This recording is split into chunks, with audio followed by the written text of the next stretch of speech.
نفسك أو أنزلته في كتابك أو علمته أحدا من خلقك أو استأثرت به في علم الغيب عندك أن تجعل القرآن العظيم ربيع قلوبنا ونور صدورنا وجلاء أحزاننا وذهاب همومنا وغمومنا وسابقنا ودليلنا إليك وإلى جنة التابعين ومن تبعهم بإحسان إلى يوم الدين.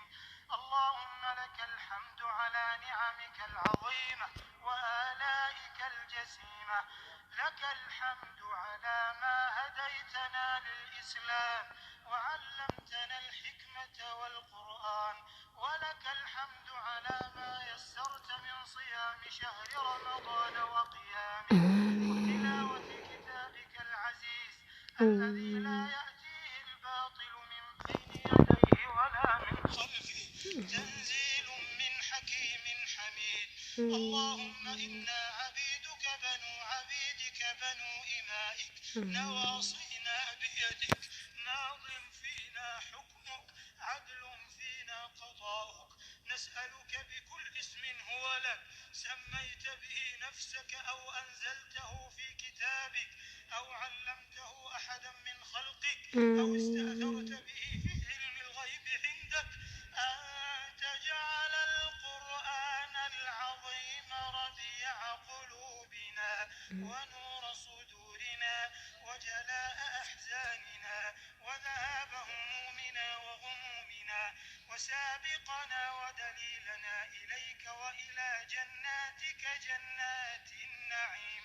اللهم ذكرنا منه ما نسينا وعلمنا منه ما جهلنا وارزقنا تلاوته آناء الليل وأطراف النهار على الوجه الذي يرضيك عنا. اللهم اجعلنا ممن يحل حلاله ويحرم حرامه ويؤمن بمتشابهه ويعمل بمحكمه ويتلوه حق تلاوته. اللهم اجعلنا ممن يقيم حروفه وحدوده ولا تجعلنا ممن يقيم حروفه ويضيع حدوده يا ذا الجلال والإكرام يا ذا الطول والإنعام. اللهم اجعل القرآن العظيم لقلوبنا دواء ولأبصارنا جلاء ولأسقامنا دواء ولذنوبنا ممحصا وعن النار مخلصا يا ذا الجلال والإكرام. اللهم ألبسنا به الحلل وأسكننا به الظلل وادفع به عنا النقم وزدنا به من النعم واجعلنا عند الجزاء من الفائزين وعند البلاء من الصابرين وعند النعماء من الشاكرين يا أرحم الراحمين. اللهم ارفعنا بالقرآن العظيم الذي رفعت مكانه وأيدت سلطانه وبينت برهانه وقلت يا أعز من قائل سبحانه فإذا قرأناه فاتبع قرآنه ثم إن علينا بيانه محكم البيان ظاهر البرهان محروس من الزيادة والنقصان فيه وعد ووعيد وتخويف وتهديد لا يأتيه الباطل من بين يديه ولا من خلفه تنزيل من حكيم حميد. اللهم اجعلنا من أهل القرآن الذين هم أهلك وخاصتك. اللهم اجعلنا ممن يقال له اقرأ وارقى ورتل كما كنت ترتل في الدنيا يا ذا الجلال والإكرام يا ذا الطول والإنعام يا سميع الدعاء يا ذا المن والعطاء. اللهم انقلنا بالقرآن الكريم من الشقاء إلى السعادة ومن النار إلى الجنة ومن الحزن إلى الفرح ومن أنواع الشرور كلها إلى أنواع الخير كلها يا أرحم الراحمين يا رب العالمين يا أكرم الأكرمين. اللهم اجعلنا بتلاوة كتابك منتفعين، وإلى لذيذ خطابه مستمعين، ولأوامره ونواهيه خاضعين، وعند ختمه من الفائزين. اللهم اجعلنا عند ختمه من الفائزين.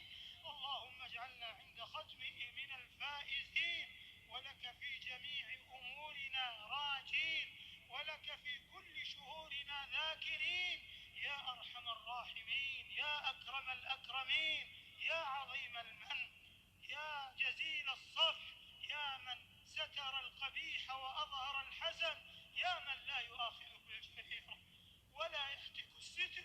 ارحمنا فإنك بنا راحم، ولا تعذبنا فأنت علينا قادر. الطف بنا فيما جرت به المقادير، وأنت على كل شيء قدير. اللهم صل على محمد وعلى آل محمد كما صليت على إبراهيم وعلى آل إبراهيم إنك حميد مجيد، وبارك على محمد وعلى آل محمد كما باركت على إبراهيم وعلى آل إبراهيم إنك حميد مجيد. اللهم اهدنا فيمن هديت، وعافنا فيمن عافيت، وتولنا فيمن توليت، وبارك لنا فيما أعطيت، وقنا شر ما قضيت. اللهم إنك عفو تحب العفو فاعف عنا. اللهم إنك عفو كريم تحب العفو فاعف عنا.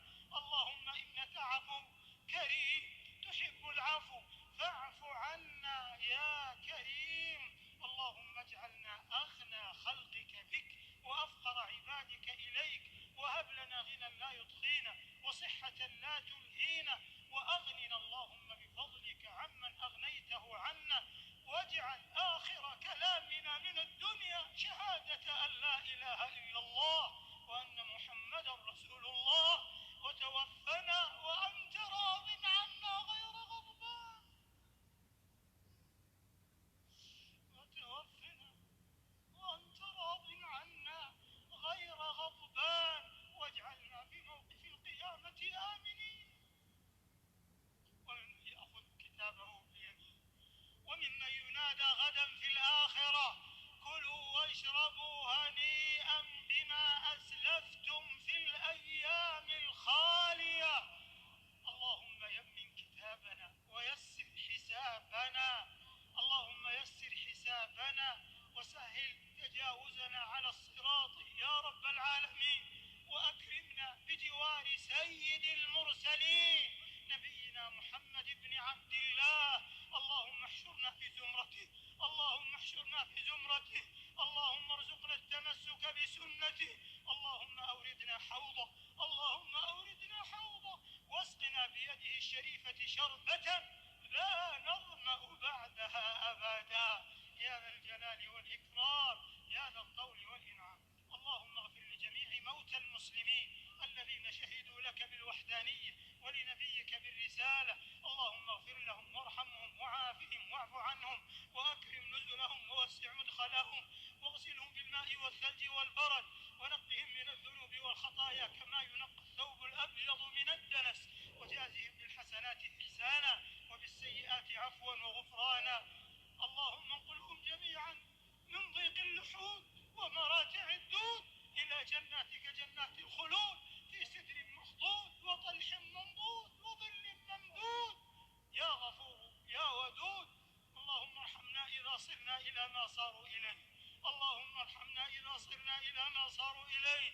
اللهم أعنا على الموت وسكرته والقبر وظلمته ويوم القيامة وكربته والصراط وزلته يا ذا الجلال والإكرام.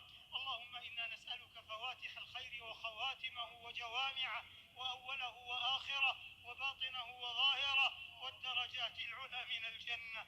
اللهم إنا نسألك الفردوس الأعلى من الجنة يا ذا الجلال والإكرام. اللهم عافنا وعاف آبائنا، واعف عن آبائنا وأمهاتنا وأقاربنا وذرياتنا وأزواجنا ومن أحبنا فيك